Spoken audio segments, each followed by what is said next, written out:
ఒకటే, మా విగ్రహార్పితమైంది తినకండి చెప్పండి వాళ్ళకి. అదొక్కటే విగ్రహార్పితమైంది తప్ప మాకేం ఇబ్బంది లేదని చెప్పండి. ఇప్పుడు గమనించండి, ఒకరు పోయినప్పుడు అవతల వాళ్ళ బాధ అర్థం చేసుకోండి. మీరు అక్కడికి వెళ్ళి పోసి కొడితే అట్ట.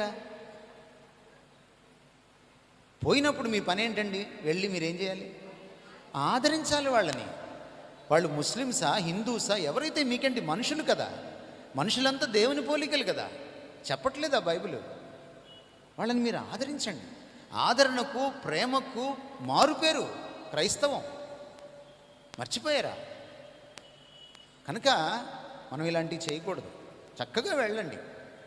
కాకపోతే పూజా కార్యక్రమాలు ఏమన్నా ఉంటే సారీ అండి మాకు చేయకూడదు అని చెప్పండి. చెయ్యను అని చెప్పకండి, చేయకూడదు అని చెప్పండి. చాలా తేడా ఉంటుంది. చేయకూడదు అనడానికిను చెయ్యను అనడానికిను. ఇప్పుడు మీకు ఎవరన్నా ప్రసాదం తెచ్చిపెట్టారు, నేను తిన్నాను నాకొద్దు అనడానికిను సారీ అండి తినకూడదండి. తినకూడదా? అవునండి మాకుందండి తినకూడదండి. ఎంత అందంగా ఉంటుంది, ఎంత మర్యాదగా ఉంటుంది, ఎంత సున్నితంగా ఉంటుంది. తిరస్కారం కూడా అవతల వాళ్ళని ఒప్పించకుండా సున్నితంగా తిరస్కరించండి.